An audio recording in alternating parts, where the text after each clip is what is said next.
ai medici di base, campagna di Media Nord-Est perché i medici di famiglia curino i malati a prescindere dalle esigenze della categoria e dalla obbligatorietà dei test, l'editoriale del direttore Bacialli.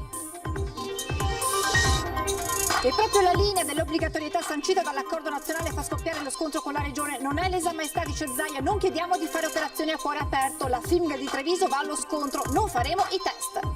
Intanto, secondo le previsioni della regione, il picco dei contagi potrebbe arrivare tra il 15 e il 20 novembre. Zaia, no lockdown generale, dobbiamo salvaguardare le attività produttive.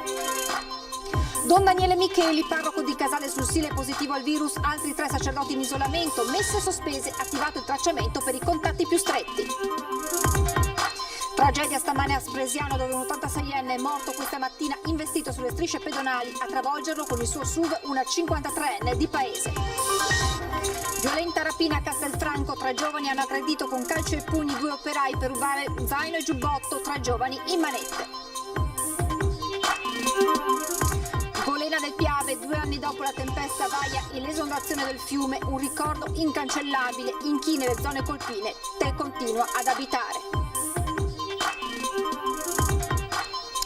Telespettatori di Antena 3, buonasera e ben ritrovati con le notizie da Treviso e provincia. Dunque in queste ore sono 2 i fronti aperti. Uno, l'aumento dei contagi, l'attesa per il nuovo DPCM che dovrebbe arrivare domani dopo il discorso del Premier Conte questa mattina alla Camera e ora al Senato. Dall'altro lo scontro sempre più acceso tra la Regione e i medici di base per effettuare i tamponi ai propri pazienti negli studi. La campagna di Media Nord-Est è iniziata perché i medici di famiglia curino i malati a prescindere dalle esigenze della categoria e dall'obbligatorietà dei test. Su questo sentiamo il commento del nostro direttore Luigi Bacialli.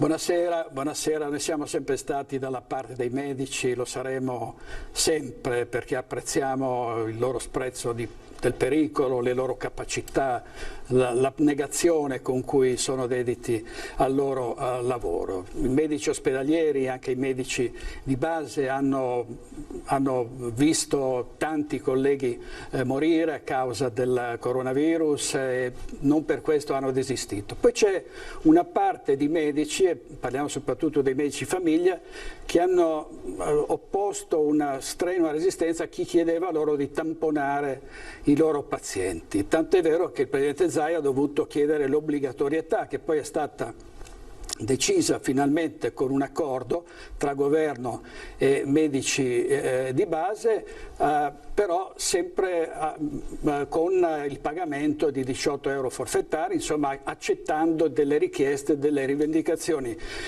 di uomini e donne che hanno giurato solennemente all'inizio della loro carriera. Il giuramento di Ippocrate li impegnava a curare il malato a prescindere. I medici di base spesso non vogliono andare a visitare i pazienti a casa loro, oppongono sempre una certa resistenza al cambiamento, protestano, hanno molte cose da chiedere. Questo è abbastanza sconfortante perché dovrebbero essere sempre disponibili, anche perché non hanno uno stipendio da fame, guadagnano spesso meglio dei medici ospedalieri. Quindi sarebbe bene che si dimostrassero sempre più disponibili. Noi partiamo con Media Nord-Est con una campagna su tutte le nostre reti per sensibilizzare i medici e per sensibilizzare i pazienti che hanno diritto ad essere tamponati e curati sempre e comunque. I medici hanno fatto un giuramento solenne, un patto con i pazienti, ed è un patto che devono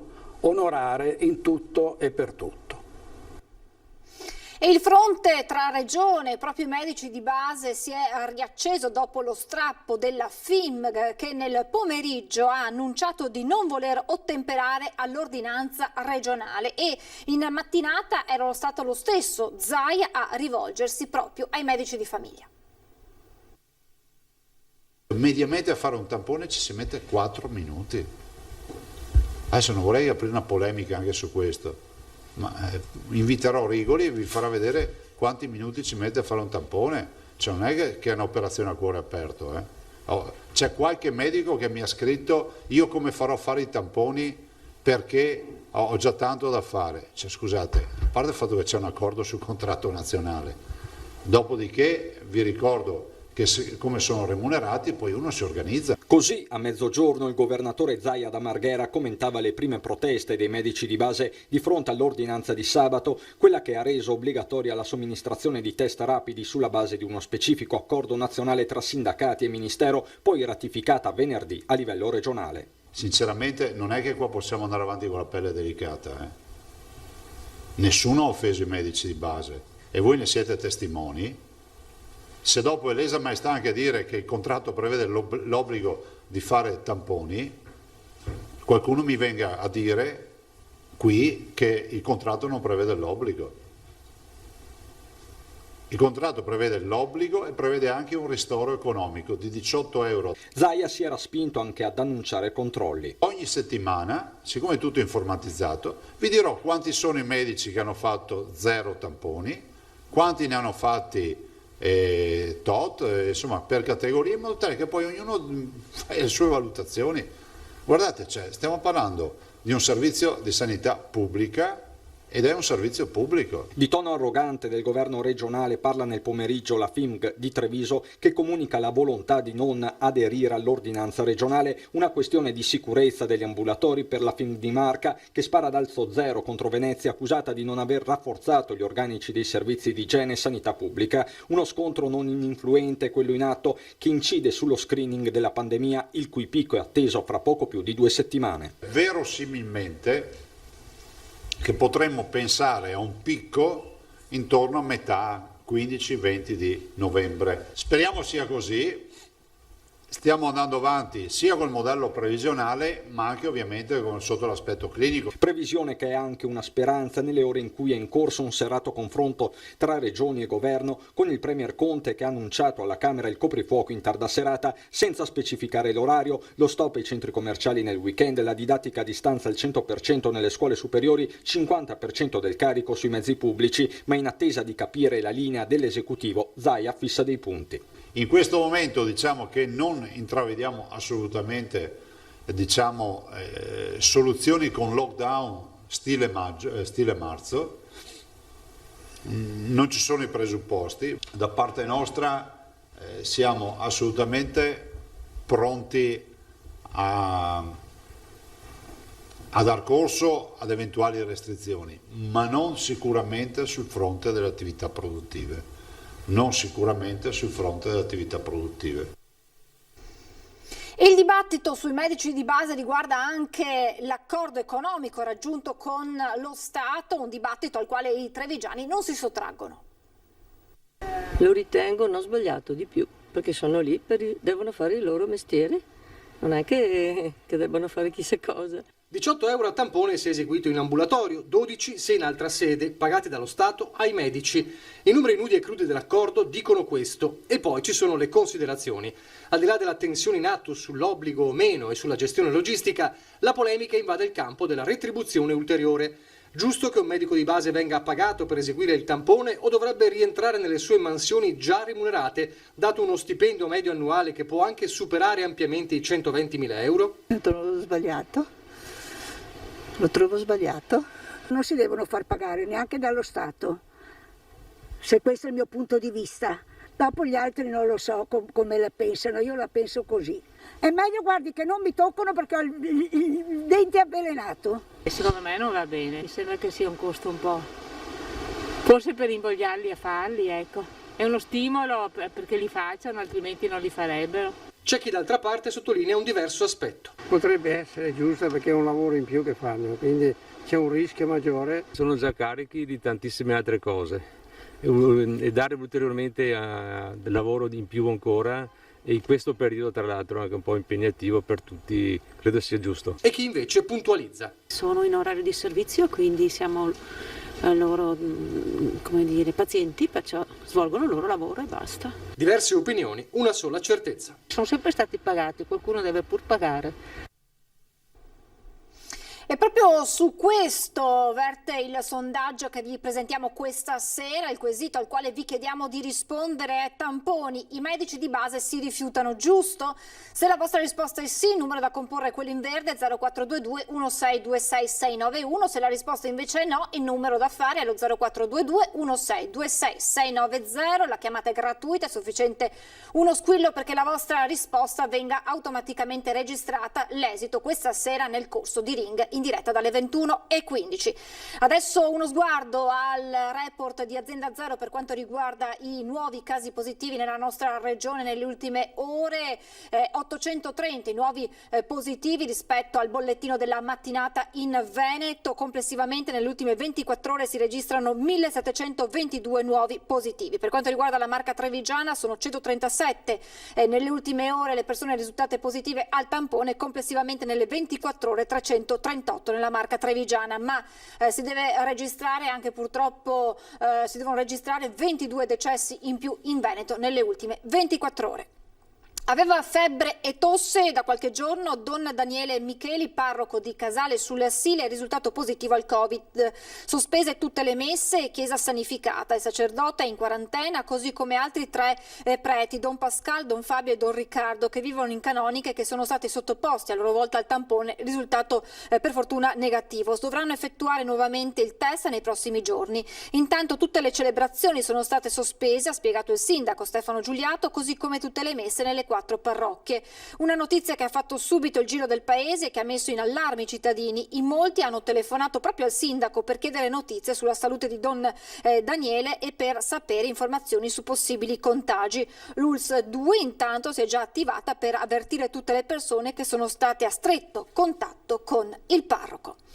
Un lockdown in provincia di Treviso, nelle ultime ore si è parlato proprio di Treviso come possibile zona rossa, che non sarebbe però motivato dai numeri, ancora sotto controllo, a dirlo è il direttore generale dell'USL 2, Francesco Benazzi.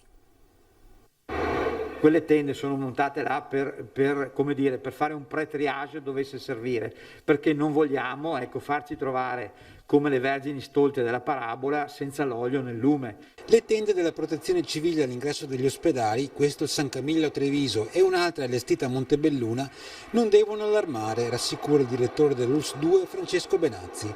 La situazione del contagio in provincia di Treviso sul fronte più delicato, posti letto e terapie intensive, è al momento sotto controllo. Noi abbiamo 131 oggi posti letto occupati da persone Covid e in terapia intensiva abbiamo 10 persone a Treviso e 3 a Conegliano. Quindi dal punto di vista dell'emergenza non esiste. Stiamo aprendo completamente l'ospedale Covid di Vittorio. San Camillo va a regime ridotto perché abbiamo esattamente 9 persone ricoverate su un ospedale Covid di 135, quindi io onestamente questa emergenza non riesco a vederla. Io credo che non ci sia la condizione per fare un lockdown per Treviso, però io lo dico da tecnico, dopo chiaramente sono altri che devono decidere in tal senso. E se la Marca è la prima provincia in Veneto per numeri di positivi al Covid è perché, ricorda Benazzi, si fanno molti tamponi.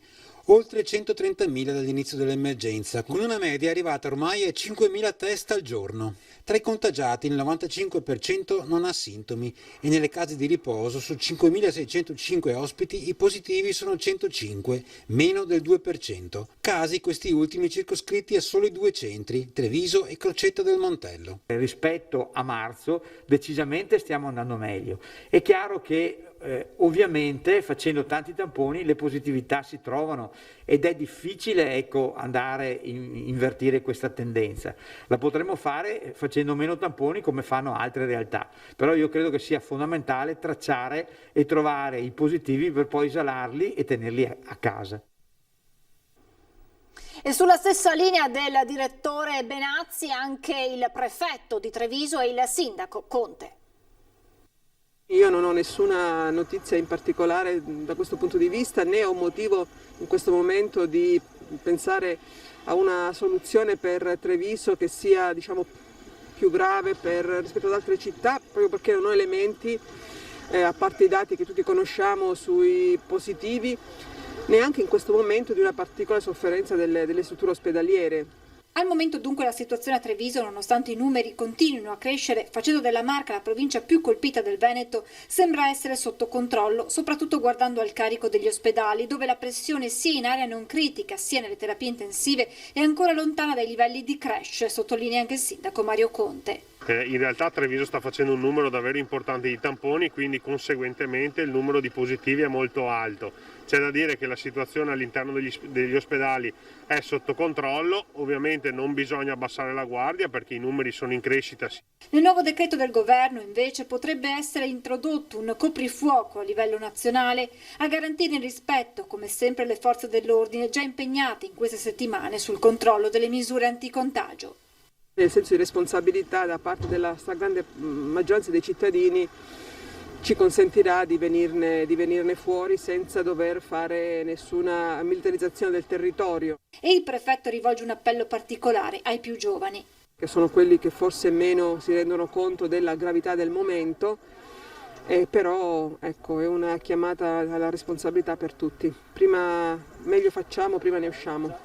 Al momento queste però sono solo tutte indiscrezioni in attesa del documento definitivo, voci che creano un senso di insicurezza che non fa bene, spiega il primo cittadino di Treviso. Che i cittadini hanno bisogno di chiarezza, purtroppo sono bombardati da notizie, indiscrezioni, bozze di PCM che creano grande confusione, creano ansia e soprattutto fanno perdere credibilità alle istituzioni.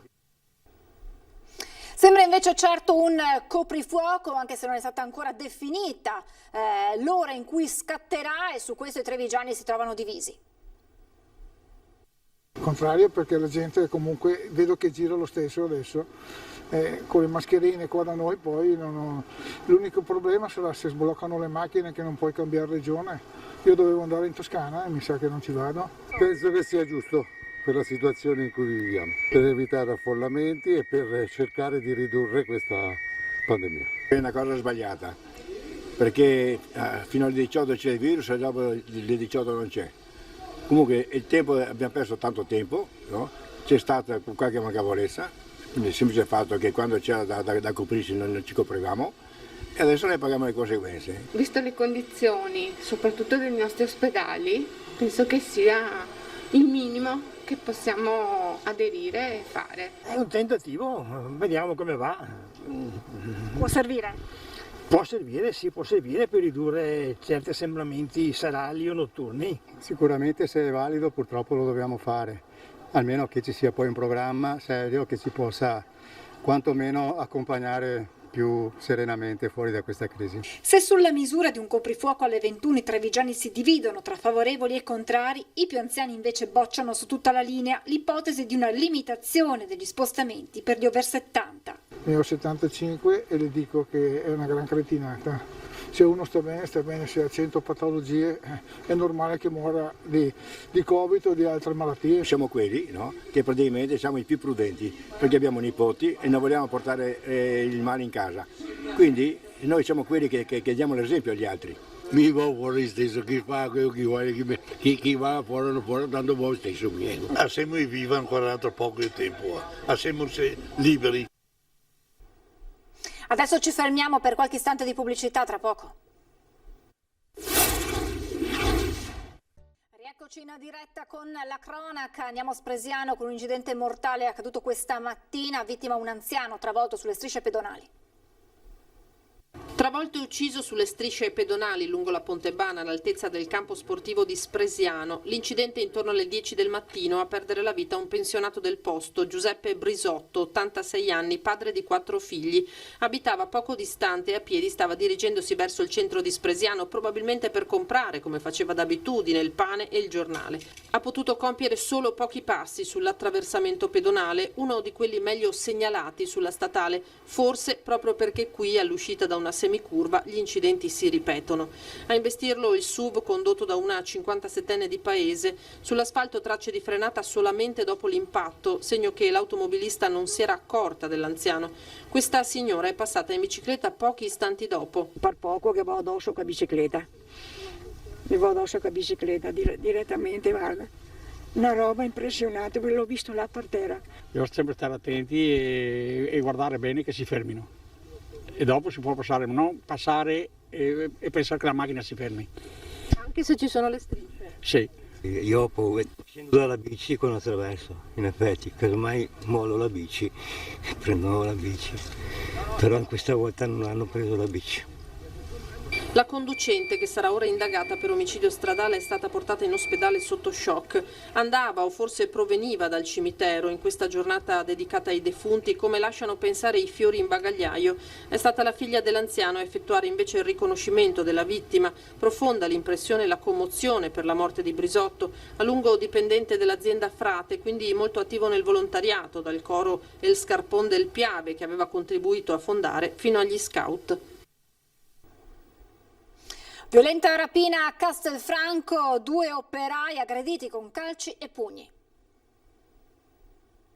Si sono avvicinati armati di una bottiglia ed hanno minacciato 2 operai castellani che stavano parlando tranquillamente tra loro. Volevano lo zaino e il giubbotto, ma le vittime si sono rifiutate. Così 3 giovani malviventi le hanno colpite con calci e pugni. L'aggressione è avvenuta a Borgo Treviso, a Castelfranco, la notte scorsa. È stata una persona poco lontana ad assistere alla scena ed avvertire il 112. I 3 malviventi, dopo aver strappato la rifurtiva ai 2 operai, si sono dati alla fuga. I carabinieri della stazione di Vedelago, che tra l'altro avevano intensificato il servizio di prevenzione proprio in vista del fine settimana, sono giunti subito sul posto. Sono riusciti ad individuare e neutralizzare 2 degli aggressori senza non poca fatica, visto che durante le fasi dell'arresto sono stati colpiti con calci e pugni anche i militari, che hanno riportato contusioni varie.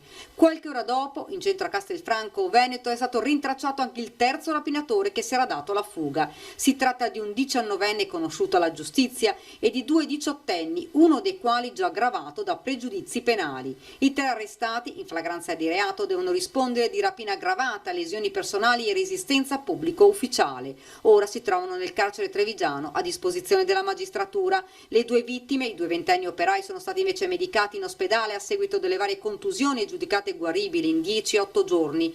Lo zaino e la giacca, con all'interno gli effetti personali dei 2 operai, sono stati recuperati. I carabinieri di Montebelluna hanno arrestato 4 cittadini marocchini per detenzione di stupefacente ai fini di spaccio. Un 35enne e un 36enne, controllati a bordo delle loro rispettive auto, sono stati trovati in possesso complessivamente di 1,48 kg di cocaina, droga che, come poi è stato appurato, avevano appena acquistato da una coppia di connazionali. Sul mercato lo stupefacente avrebbe reso almeno 200.000 euro.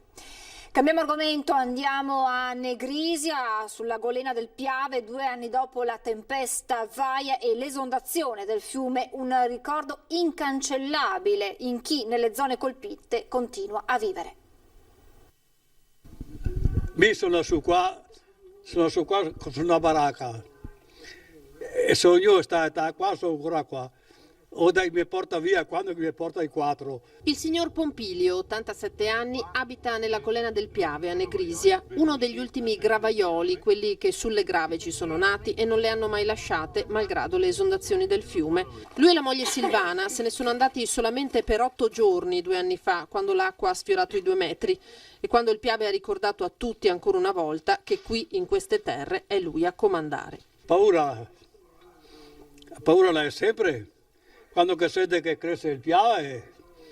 Era tutto sommerso dall'acqua qua, perché l'acqua, come abbiamo visto, è arrivata nella casa di Pompilio, no? È 1,5 metri, 1,80 m, e quindi qua era tutto un mare d'acqua. Acqua e fango, quel limo vischioso che aveva coperto tutto, campi, cortili, pavimenti di casa. Non basta lavarlo via per tornare a vivere sereni. Ogni volta che c'è un po' di piena o qualsiasi cosa ci allarma, perché purtroppo, come si dice, rimani scottato. Sotto la tettoia i segni dell'acqua si vedono ancora. In questa casa vive la nonna di Matteo, Giuseppina, che ha 85 anni. Ci abita ancora malgrado l'alluvione di 2 anni fa. Io qui ho fatto tutta l'infanzia, tuttora, e quindi abbandonare non è una cosa facile. Il comune ha deciso di riservare una quota dei nuovi alloggi ateri in via di consegna agli abitanti della golena che decidano di trasferirsi. Per difendere dall'acqua chi ci vive, ma non solo loro, si stanno eseguendo interventi di vario tipo, dalla rimozione di un isolotto nei pressi dei 2 ponti, quello stradale e quello ferroviario, per far defluire meglio l'acqua, al recupero di un terreno dove creare un'area di sosta per gli sfollati e le attrezzature della protezione civile, e l'innalzamento poi dell'argine a monte e a valle. c'è stato prima lo sminamento, successivamente un intervento di jet grouting che permetta che non ci siano più delle infiltrazioni, quindi un intervento di cemento fondamentale per evitare le infiltrazioni, e anche un intervento adesso successivo di rialzo arginale, come potete vedere, perché tra Negrisia e Ponte di Piave c'era un dislivello nell'intervento. Infine si attende la creazione del bacino di laminazione a Ciano del Montello. Il sindaco non entra nella polemica con l'amministrazione di Crocetta, contraria all'opera, si limita solo a dire: e quindi quello che si può fare per aiutare i cittadini e per metterli in sicurezza è fondamentale per tutti quanti. Apriamo adesso la pagina con le notizie da Belluno e provincia.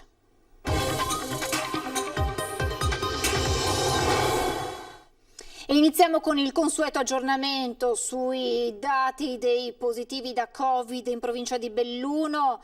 I contagiati di oggi sono complessivamente 2017, 90 in più nelle ultime 24 ore. Tra Belluno e Feltre i ricoveri nelle aree non critiche sono 70. Confermato il numero dei degenti in terapia intensiva al San Martino, che sono 4.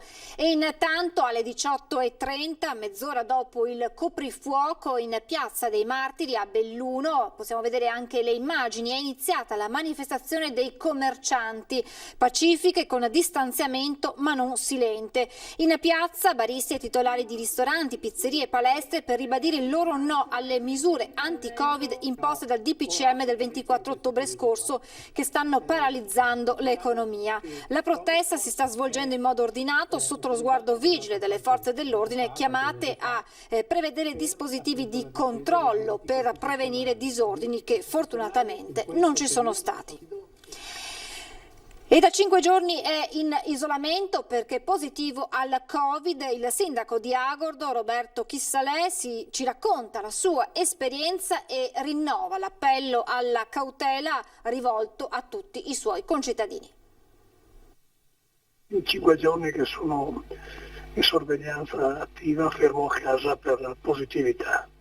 È sintomatico? Io sono sintomatico, sì, non ho mai avuto e non ho tuttora nessun tipo di problema di salute, di là di qualche piccolo dolorino, ma cose che io considero fisiologiche. Il sindaco di Agordo, Roberto Chissalè, parla dalla sua abitazione dove si trova in isolamento perché è positivo al SARS-CoV-2, 5 giorni lontano dal municipio dove il lavoro deve andare avanti ugualmente con la stessa energia di sempre data la situazione d'emergenza.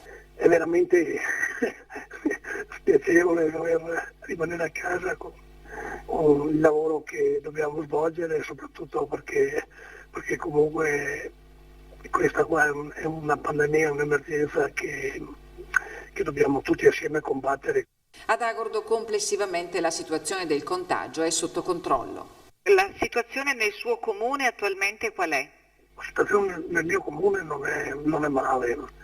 Noi abbiamo una quindicina di positivi e una decina di persone in sorveglianza attiva, quindi persone che probabilmente sono andati a contatto hanno avuto contatti stretti con i positivi, quindi ritengo che siamo ancora abbastanza tranquilli, insomma.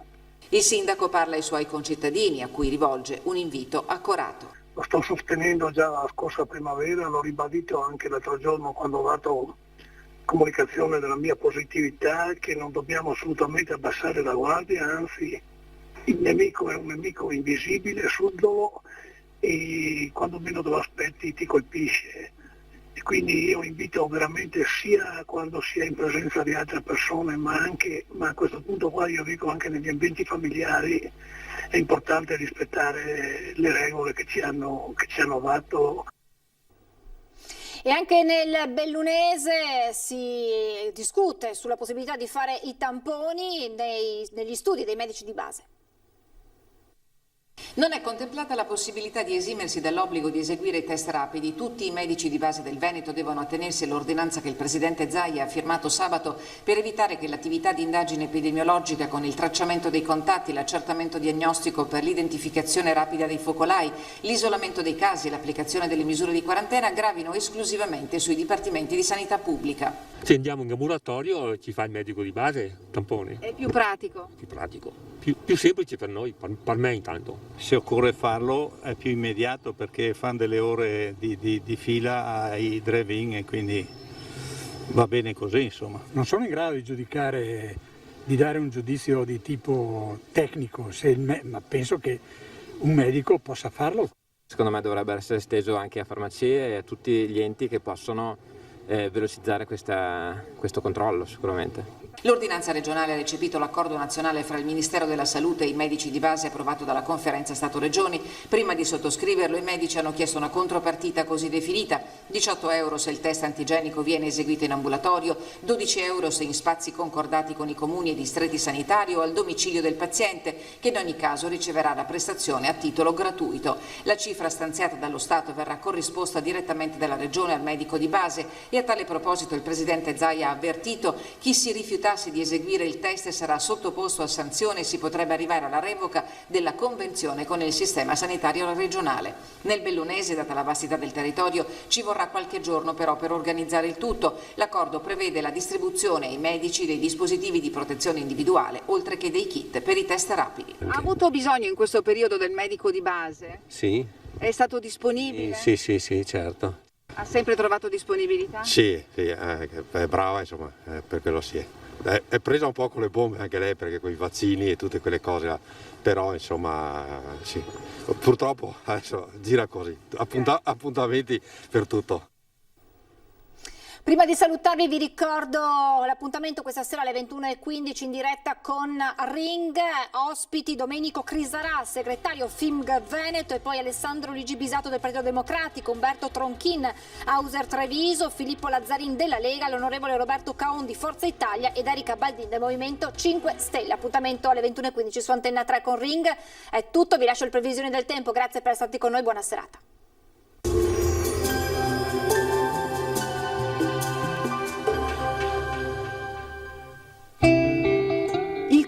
Vive finché ha qualcosa da amare, così come il fuoco avrà qualcosa da bruciare. Bentrovati al meteo.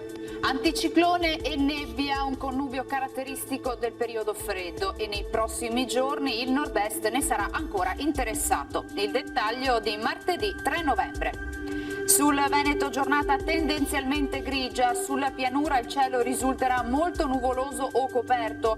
Fino all'alba nebbie sparse in dissolvimento al mattino e in nuova formazione di sera.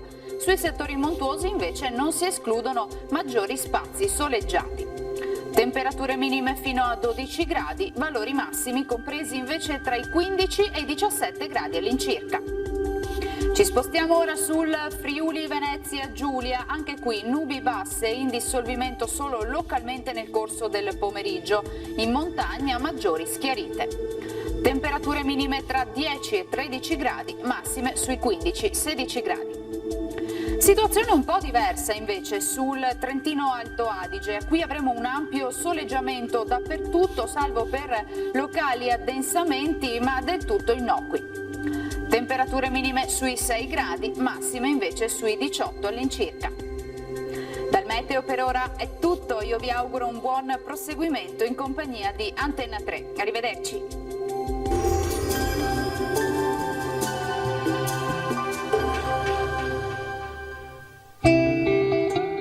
Il talento è scintilla, il genio fiamma.